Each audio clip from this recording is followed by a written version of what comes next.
This is Humm Kombucha, and its big claim to fame is that it is lower in sugar than other brands like GTs, Kevita, and Health Ade. So before we get into it, I just want to say, like all our product reviews, we receive zero compensation or incentive from the company we are reviewing, which means we are completely unbiased. And as you'll see in this review, we don't hold anything back when analyzing companies in the digestive health space. And that's because our mission is to help you discover what truly works and what doesn't for good gut health. So with that out of the way, let's get into our findings. So Humm was founded in 2008 by good friends Michelle Mitchell and Jamie Danek. As legend has it, they were hanging out one day and Michelle offered Jamie a glass of her home brewed kombucha. Jamie was completely blown away by the taste, saying, "This is amazing, I can sell this to everyone." Anyways, like with most good startup stories, they started small, brewing kombucha at home and selling it door to door, as well as the local Bend farmers market in Oregon. At this point, they were known as Kombucha Mama, but in 2014, they rebranded to the name Humm, as they wanted a more inclusive name. Since then, Humm has become a hit with consumers, driven in no small part by their focus on delivering low and zero sugar kombucha lines. And to help them scale up their manufacturing and distribution to keep up with demand, they have taken some outside investment from private equity group VMG Partners. But as the filming of this video, that amount is tiny when compared to the competitors' capital raising efforts. In fact, Humm has in total just raised $19.7 million US. We love to see this because it usually means the founders remain firmly in charge of the vision of the company and the quality of their products, while ensuring there is enough runway left for their expansion. Humm has expanded its product range over the years and now has several distinct categories. I'll quickly run through them so they make sense and also show you what we're focusing on in this video. So first up, they have their flagship kombucha line, which they call their Original Kombucha. And of course, this is the focus of our video today. Next up, they have their sugar-free kombucha range. They call it Humm Zero. And basically, this is kombucha that's been prepared in a special way. For starters, they brew it until all the sugar has been eaten up during fermentation. Second, they add non-fermentable plant-based flavors and sweeteners like monk fruit, as opposed to fruit juices, which contain sugar and can ferment. Lastly, Humm has a Whole30 diet-approved line of kombuchas. They sit somewhere in between the original and zero lines in terms of sugar content and type of sugar. And of course, they avoid using any ingredients that are not Whole30 approved. All of this means their Whole30 line has no added sugars like cane sugar, which is something you do find in the original line, and no natural sweeteners like monk fruit, which is something you do find in the zero line. Anyways, enough about these new products. It's time to focus on Humm's Original Kombucha. Rest of this video, I want us to take the gloves off and really shine a spotlight on what's actually inside Humm's kombucha so we can answer 4 questions. 1, how well is it made? 2, does it taste good? 3, is it in fact good for you? And 4, is it worth your money? Of course, to make this analysis even more useful, we'll also look at how Humm compares to other kombucha brands. Naturally, to make this comparison fair, we need to make sure we're comparing apples with apples. And after a bit of research, we found all major brands have one flavor in common with Humm's, which is ginger. So in other words, we're going to compare ginger with ginger. In this analysis, when we're comparing brands on things like flavoring agents used, sugar content, etc., we'll be referencing Humm's Ginger Lemon Kombucha. Given the love Michelle and Jamie have for all things kombucha, it is no surprise that Humm retains a largely traditional approach to making kombucha, which is so great to see. But we found a few things interesting when we analyzed their operations, as I'll walk you through them now. In terms of how they brewed their kombucha, Humm started out using gallon-sized glass jars back when they were called Kombucha Mama, which is similar to how GTs and Health Ade brew their kombucha. But unlike them, Humm has since moved up to larger sized batches and is doing so using kegs. Some might argue this is moving away from their craft brewing roots, but it would also be arguable that quality control would remain strong at this size. And more to the point, it seems to us they are using a keg-based system to create what we call a closed fermentation system.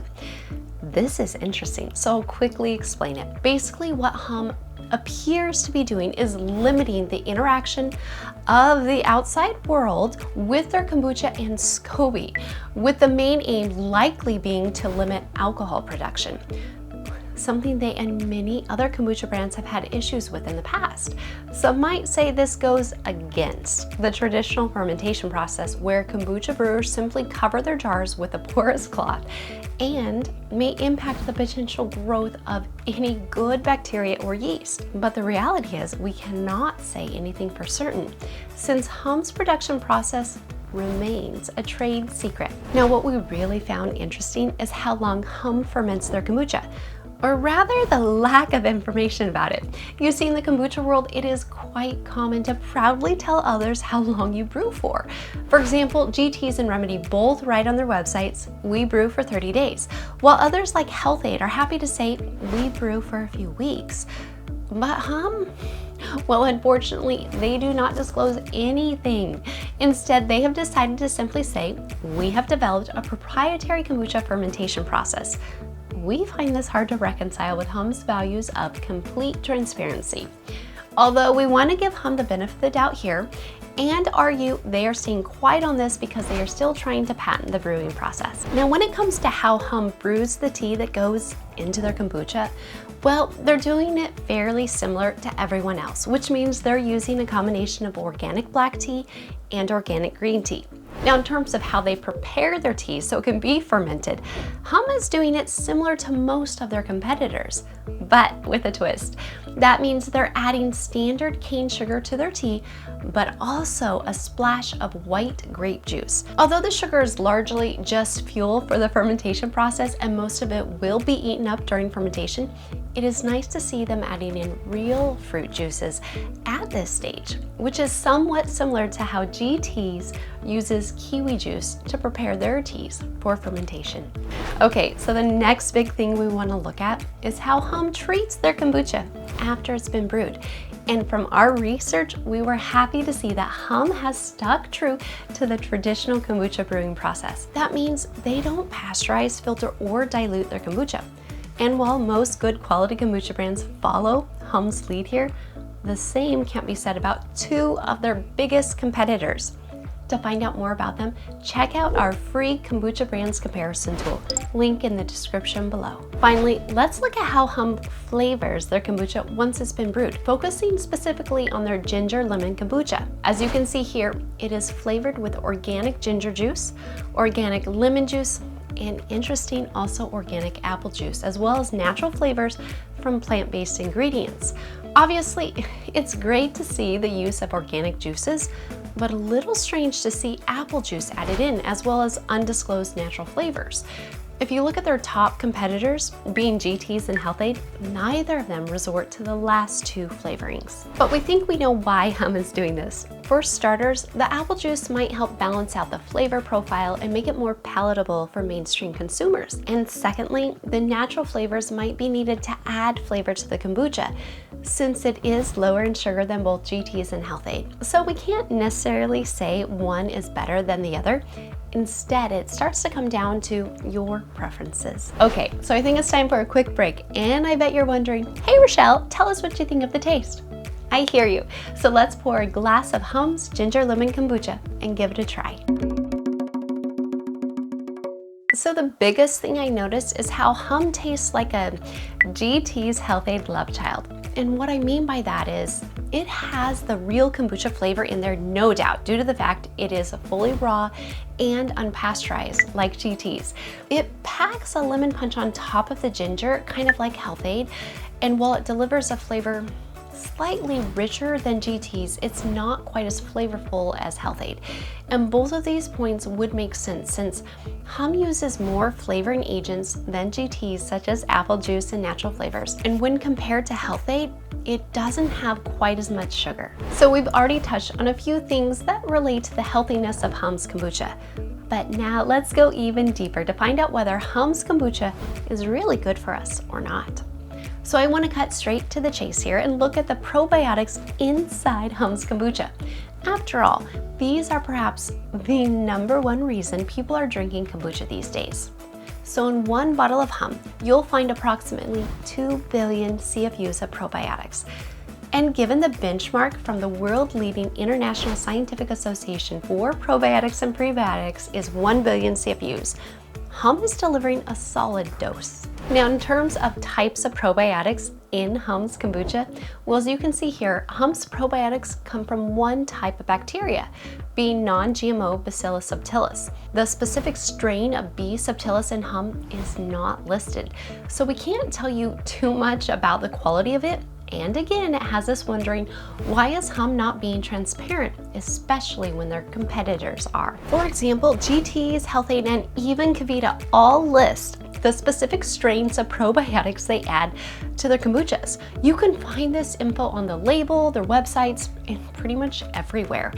And in the case of Humm, for example, if they are using the DE111 strain of B. subtilis, which is a fantastically well-researched and clinically studied strain, they should be yelling it from the rooftops. Anyways, we want to try to give you some idea of the potential quality of the probiotics in Humm.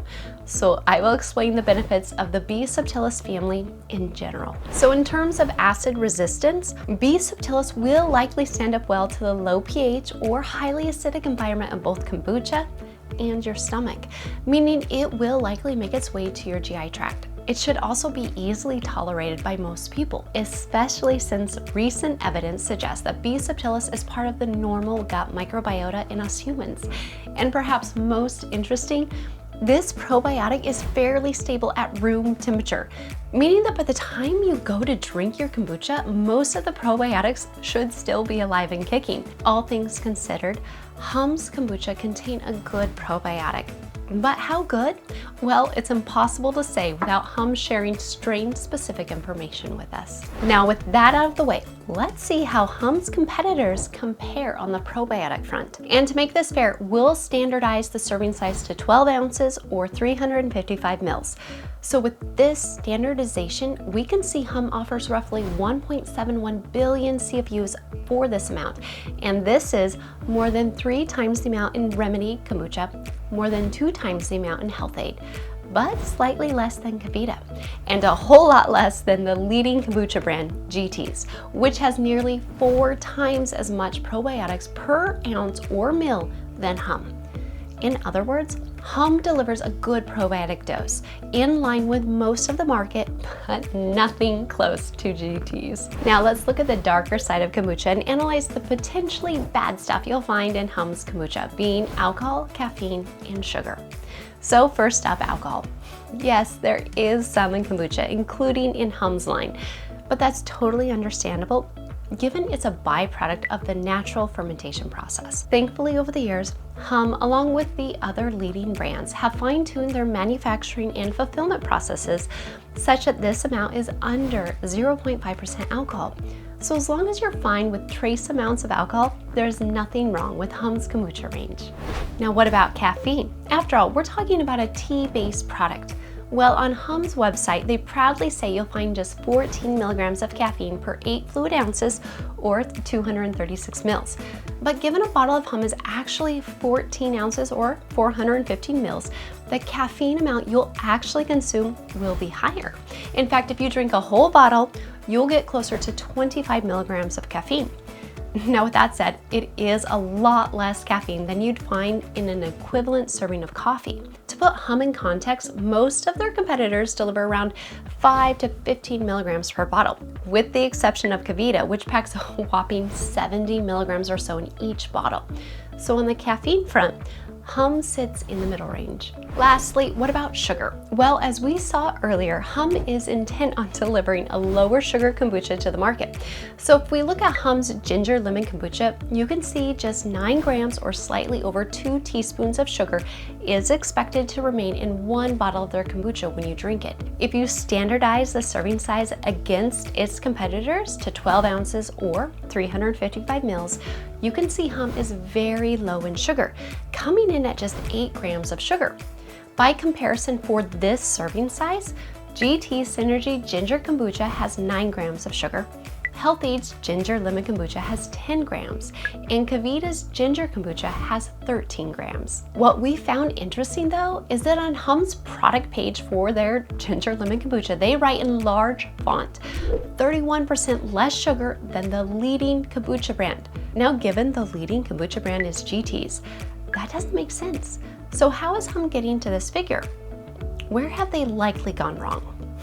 Well, from our research, we believe they are comparing the sugar content of their 14-ounce or 415 mils bottle, which is 9 grams, to the sugar content of GT's in its 16.2-ounce or 480 mils bottle, which is 12 grams. Meaning they are comparing apples with oranges, and this goes against our entire philosophy, comparing apples with apples. And once again, given the co-founders consistently talk about values of transparency and honesty, we're left to wonder what exactly is going on at the marketing department of Humm. Finally, let's look at price. After all, kombucha is one of the priciest drinks you'll find in the grocery store. So at the time of this video, we found Humm's ginger lemon kombucha typically retails for $3.50 per bottle. Meanwhile, almost all of Humm's competitors come in slightly cheaper, with some even going as low as $3. Hello, Kevita. So what we're saying here is that in the kombucha world, Humm is one of the most expensive mainstream brands on the market, especially when you take into account it is a smaller serving size than all of its major competitors in GTs, Kevita, and Health Ade. In fact, if we standardize serving size again, we can see that on a per ounce or per mil basis, Humm is actually as expensive as Health Ade. So we've been on a bit of a journey, and along the way, we've seen that Humm is all in on kombucha and passionately pursuing a low sugar future for the kombucha market. And when it comes to their original kombucha line, we saw there are some things we like about it, such as the use of organic juices, and some things we believe could be improved to bring it closer to the standards of industry-leading GTs, namely transparency in their fermentation period and probiotic strain usage, as well as in their marketing claims. Humm remains a good kombucha brand if you're looking for a low sugar or sugar-free kombucha. If you want to look at our free kombucha brands comparison tool, which analyzes the quality of all the top-selling kombucha brands, including their exact probiotic count, sugar content, and more, check out the link in the description below. And as I mentioned at the start of this video, we have no affiliations with any of the kombucha brands, so it is 100% independent and should save you some time. And if you want to make your own kombucha at home, then check out our Ultimate Guide to Kombucha ebook. It's free, and the link is also in the description below. We have a question for you. What do you think of Humm's kombucha, and which is your favorite flavor? Leave a comment below. We're fascinated to hear what you've experienced. And if you enjoyed this video as part of our fermented food series, I'd love for you to join our Essential Stacks community by clicking the subscribe button below. We research the most important ways you can improve your digestive health so you can love your gut again. Bye for now.